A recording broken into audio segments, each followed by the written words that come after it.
Et hello à tous, c'est Kevin et on se retrouve aujourd'hui pour un nouvel épisode d'analyse crypto sur Crypto Pépite. Et donc pour cette nouvelle analyse crypto, on va voir ensemble le Bitcoin, l'Ethereum, on va voir ensemble aussi rapidement le BCH que je suis tout particulièrement. Et on passera du temps également sur Chiliz qui m'a été demandé en commentaire. Mais avant ça, n'hésitez vraiment pas à vous abonner, on a déjà 30 personnes qui nous ont rejoints en 2 semaines tout juste, donc c'est vraiment cool. Le Discord est pratiquement fini, donc il va bientôt sortir. Et il y a aussi euh, toute une partie vidéo formation que je suis en train de préparer pour vous offrir une partie de formation pour vous aider à aller un peu plus loin dans vos investissements crypto et en bourse de manière globale.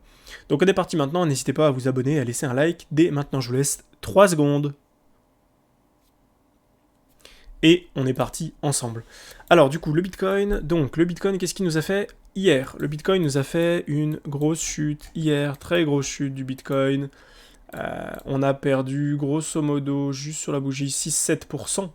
Donc ce qui est quand même pas mal, hein, ce qui est pas mal, et qui était complètement corrélé au marché américain. Le marché américain a dump, le S&P 500 a lâché ses 0,382, sur le Bitcoin on a lâché également.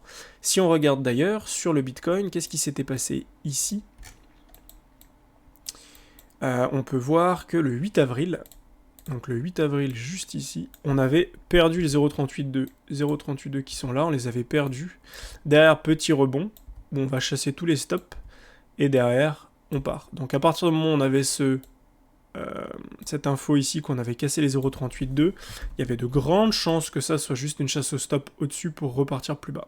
Pour chasser en fait tous les shorts avant de repartir plus bas de manière très très prononcée. Et c'est ce qui s'est passé. Du coup, quelle est la zone qu'on a atteint sur Bitcoin? Pas grand chose en fait, puisqu'au final, ici on se retrouve un peu entre deux zones. On s'est arrêté avant les 0,618. Donc il s'est pas passé grand chose, même si je place ça ici. Bon, on peut voir tout juste les 0,618, mais bon, logiquement, on s'est arrêté plutôt ici. On aurait pu en fait compter par rapport à ici. Pourquoi? Parce que la correction aurait pu être comme ça en fait. Mais bon, j'y crois pas trop. Donc bref, on va partir sur quelque chose de classique, on est un peu entre deux zones, et c'est logique du coup d'avoir un rebond. Ici on a un rebond complètement logique. Pourquoi? Parce qu'on avait un creux dans le volume profile, grosso modo entre les 40 000 et les 38 000 dollars ici. Donc là il y a du business à faire. Et on peut voir d'ailleurs qu'ils ont tout racheté ici. Tout a été racheté dans cette zone. Tout avait été racheté dans cette zone ici aussi. Tout a été acheté dans cette zone là, un peu en dessous. Donc là, ce qu'on peut voir, c'est que les 0,68, 0,786 que l'on va viser ont déjà été beaucoup rachetés ici, beaucoup rachetés ici. Donc il y a de grandes chances que si on y retourne, ce soit bien défendu également. Donc il y a très peu de chances qu'on fasse un tout droit comme ça. C'est quasiment impossible maintenant. Sauf grosse news, très très grosse news baissière, mais honnêtement, j'y crois pas. Donc maintenant, ce qu'il faut s'attendre, c'est effectivement pourquoi pas un rebond, plus ou moins important en fonction de ce que font les gens, est-ce que les gens longuent ou pas. Si les gens longuent, ben on va faire un petit rebond et on va repartir. Si les gens arrêtent de longue, on va faire un rebond peut-être un peu plus prononcé. Là, les gens vont se remettre à longue, on va les piéger, on va repartir en bas. On va poser un bottom ici, on aura posé une très grosse structure ici. Voilà sur Bitcoin. Maintenant, qu'est-ce qui se passe à court terme? Qu'est-ce qui se passe? Tout simplement, on a toujours beaucoup de longues qui s'ouvrent. On a plus de 70% de longues, ce qui est vraiment beaucoup. Et du coup, on peut le voir en fait, déjà ici, on peut le voir ici. Qu'est-ce qui s'est passé? On va se mettre en 30 minutes pour avoir une plus belle info. Voilà, donc à partir d'ici, à partir des 43 000, qu'est-ce qui s'est passé?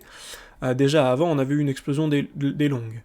Derrière, qu'est-ce qui s'est passé? On les a complètement rectes. Ici, on les a rectes.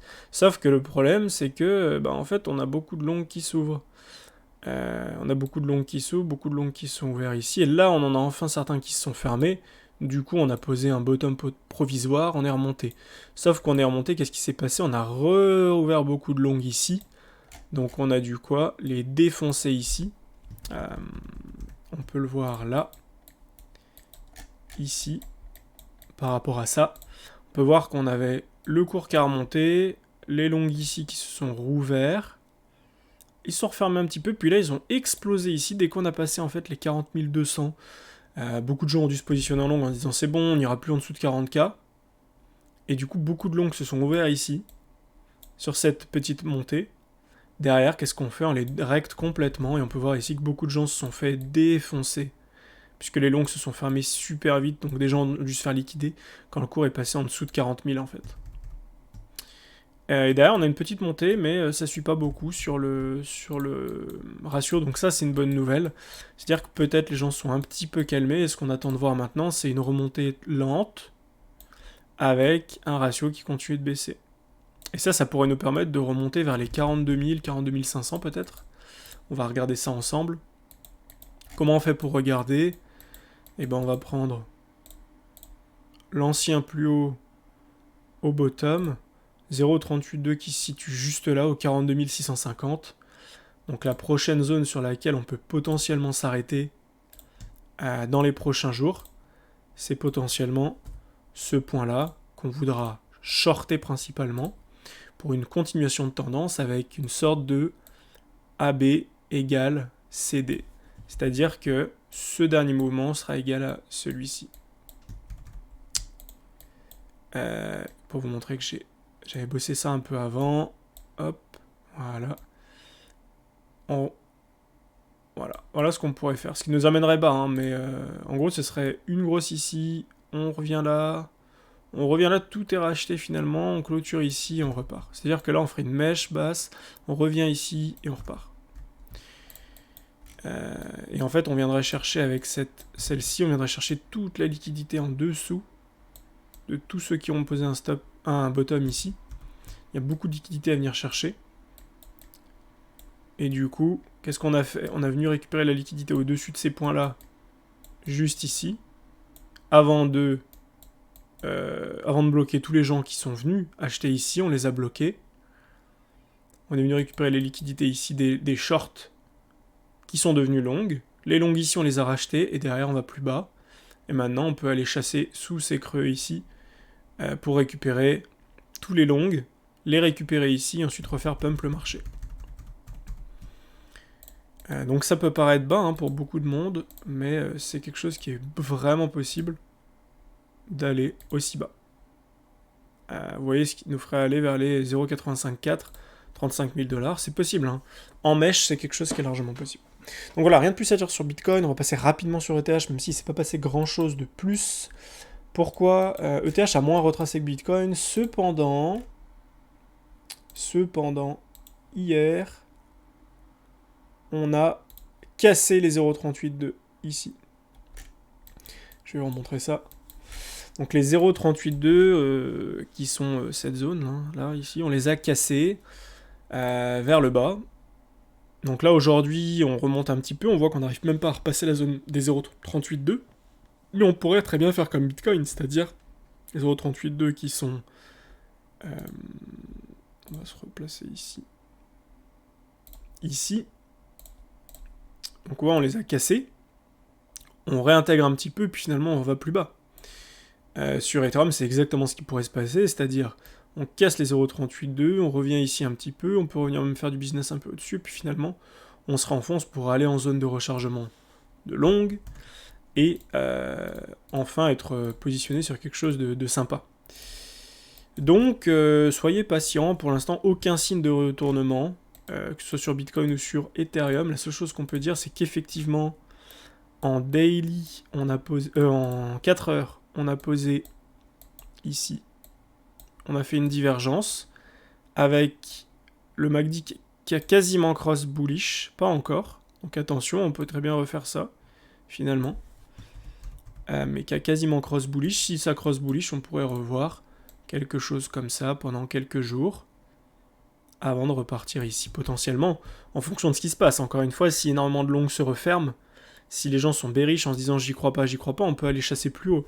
Mais honnêtement, ce que je vois pour l'instant, c'est venir par ici, revenir dans cette zone à peu près, et être enfoncé ici. En fait, à la limite, revenir au-dessus de ces creux pour récupérer la liquidité, ici. Et après, les gens qui ont shorté ici sont les mêmes qui vont tout racheter là, et on va plus bas. Donc voilà ce que j'ai à dire aujourd'hui. On veut de l'Ethereum entre 2458 et 2700 $, on n'en veut pas pour l'instant.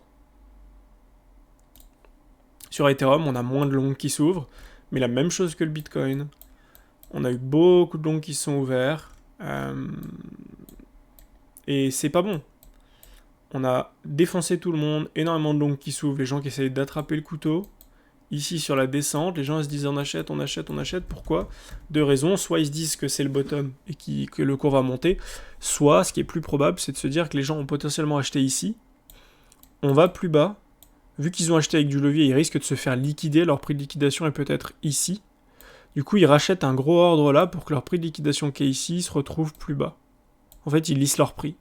Du coup, on arrive à cet endroit-là, leur prix de liquidation est plus loin, ils rachètent, et on continue de descendre, etc. etc. Et tant qu'ils continuent de racheter, tant qu'ils ne se font pas liquider parce qu'ils défendent leur position, eh ben on ira plus bas en fait.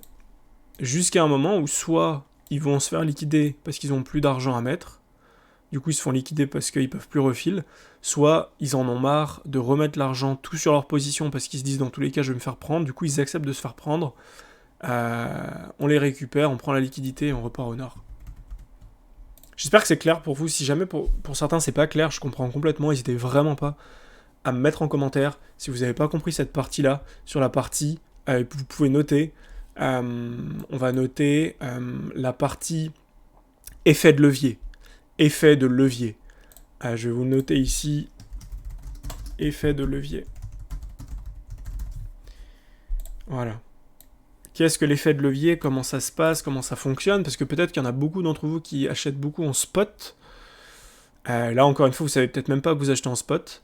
C'est-à-dire que vous achetez sans levier. Quand vous achetez 1000 € de Bitcoin, vous en avez pour 1000 €. L'effet de levier, c'est de dire, ok, je mets un effet de levier x10, ça veut dire qu'avec mes 1000 €, j'achète 10 fois plus de Bitcoin qu'avec 1000 €. Donc j'achète pour 10 000 € de Bitcoin alors que j'ai que 1000 €. Et en fait, c'est comme si vous aviez eu un prêt, mais en échange, si le cours baisse de 10%, vous êtes liquidé, c'est-à-dire que votre position est complètement prise, vous n'avez plus rien, vous avez tout perdu. Donc bref, je peux rentrer dans le détail beaucoup plus que ça. Si jamais ça vous intéresse, n'hésitez pas à me le dire en commentaire. Voilà pour ça. Maintenant, BCH, qu'est-ce qui s'est passé? Sur BCH, crypto que je suis, on commence à vouloir du BCH ici. On commence à vouloir du BCH. Pourquoi? Tout simplement parce que, si on regarde ensemble, on prend le bottom, le top, et on peut voir qu'on est en pleine zone de rechargement de longue. Et donc oui, effectivement, on veut ici, et encore une fois, on a cassé les 0,38 ici, on a pullback dessus, et derrière, on s'est enfoncé. Donc c'est exactement ce qu'on pourrait faire sur ETH. Ici, on a cassé les 0,38. Derrière, on pullback, on pourrait se refaire défoncer. Donc bref, BCH, on est en zone de rechargement de longue, donc on pourrait ici poser un bottom, mais attention, on peut aller aussi plus bas, on peut aller jusqu'au 0,854, voire même chasser un peu en dessous en mèche, et venir récupérer toute la liquidité en dessous, ce qui nous ferait aller beaucoup plus bas, vers les 270 $ globalement, ce qui nous ferait par rapport à aujourd'hui une baisse encore de 10-12%, voire même 15%. Donc il nous reste encore, il y a encore de la marge, mais attention. Mais une bonne réaction ici en zone de rechargement, donc on pourrait très bien faire ça, venir un peu ici, revenir là, même faire un double bottom divergé, avec un cours qui diverge et repartir. Donc là on commence à en vouloir. Et enfin Chiliz, qui m'a été demandé en commentaire, vous avez juste le même travail à faire. Vous prenez le point le plus bas récent en daily, prenez le point le plus haut ici qu'on a fait, et ensuite vous tracez, il y a deux solutions. Soit par rapport à ça, on maintient les 0,382, chose qui s'est passée ici par exemple, sur cette mèche, on a touché 0,382, on a ravalé, donc là des gens se sont dit ok parfait on a tenu, donc le lendemain les gens ont acheté ici, et ils se sont dit parfait on tient les 0,382, sauf que finalement non pas du tout, on les a cassés en fait. Ici on les a cassés tout pile, le lendemain on a confirmé, on a complètement baissé, et donc derrière où est-ce qu'on a envie d'aller? En zone de rechargement de longue, on trace ça entre les 0,618 et les 0,786. Je vais vous le tracer un peu mieux que ça pour que vous ayez l'info exacte. Hop, ici, on va se mettre comme ça, voilà. Bon, je ne l'ai pas exactement, j'arrive pas à le tracer exactement, mais grosso modo, entre les 18 centimes 5 et les 21 centimes 6, c'est quelque chose qui est intéressant pour nous. Et bizarrement, on a méché tout pile dedans, et on a rebondi, donc ce qui nous montre que le CHZ, donc le Chiliz, est un altcoin qui est performant, qui est puissant. Donc c'est intéressant. Maintenant, c'est intéressant, ça peut dire qu'il faut acheter dès maintenant, parce que vous êtes ici, si on retourne en bas de la zone de rechargement de longue, c'est 20% de baisse. 20% de baisse, attention. Ça veut juste dire qu'actuellement, il tient bien. Et quand on voit ça, effectivement, c'est intéressant. Pourquoi ? On a eu, déjà ici, je pense qu'on a un truc comme ça qu'on peut tracer, ou comme ça, je sais pas trop. Ok, bah on l'a même ici, du coup, finalement. Donc on a quelque chose comme ça, donc on pourrait revenir faire du business par ici. Mais surtout, ce qu'on peut voir, c'est que on avait posé ici un bottom, et finalement avec ça, avec ces mèches ici, on est venu choper toute la liquidité qu'on avait là-dessous, ici. Et là, ça veut dire qu'il y a de très grandes chances qu'on ait posé un bottom. En plus de ça, je pense qu'on a posé un gros TD9, voilà, sur cette baisse. Ici, le TD9 activé avec une divergence. Pas de secret, hein, pas de secret. Mais enfin bon, en tout cas, ici pour l'instant, on n'a pas de divergence. On a juste une div là, en fait, ici. Mais c'est tout. Donc, c'est pas fini, en tout cas, à court terme. Maintenant, on a une perte de momentum en 4 heures, encore une fois, on le voit ici. Un TD9 en 4 heures qui était divergé en plus, donc on a quasiment posé le bottom à cet endroit-là, un tout petit peu plus bas. Mais donc on a des chances de rebondir ici. En cas de rebond, pour le Chiliz, on va enlever ça pour avoir une meilleure visibilité. Le rebond ici potentiel à 0,38 minimum. Donc ici par rapport à maintenant, ça nous ferait encore 13-14% de hausse. Et on peut aller ici dans la garage zone entre 0,61,8 et 0,78,6, ce qui ne nous dit pas qu'on remonte. Hein. On peut très bien faire ça ici, repartir ici, faire ça. Les gens pensent que c'est reparti, finalement redescendre, venir ici, reposer un bottom plus bas, et au final, on aura fait short, première prise de profit, rezone de short, réachat et réaccumulation, et on repart.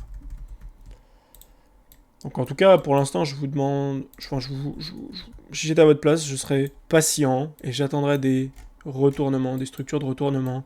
Ça sert à rien de vous précipiter. Quand vous voyez ça sur Chiliz, si il y a un jour, on fera sûrement un nouveau top sur Chiliz. On est à 98 centimes, on est à 22 centimes. C'est pas maintenant qu'il faut faire des plus 20, des 20%. Attendez de pouvoir revenir même dans cette zone. Vous faites 200%, c'est énorme. Vous avez mis 10 000 balles, vous en gagnez 20. Donc vous avez 30 000 en fait. Donc soyez juste patient et ça paiera pour vous. Voilà. C'est tout ce que je pouvais dire aujourd'hui. N'hésitez pas à me dire en commentaire les prochaines haltes que vous voulez que je regarde. Sur Chiliz, il n'y a pas grand chose à dire parce qu'actuellement le marché suit son cours. Il faut juste être patient. Regardez ce qui se passe au niveau du ratio long-short. Et regardez ce qui se passe sur Bitcoin. C'est tout. Donc je vous souhaite une très bonne journée. N'hésitez vraiment pas à vous abonner et à liker cette vidéo. Merci à tous du soutien, merci du fond du cœur. Et je vous dis à demain pour une nouvelle vidéo. Salut, ciao ciao.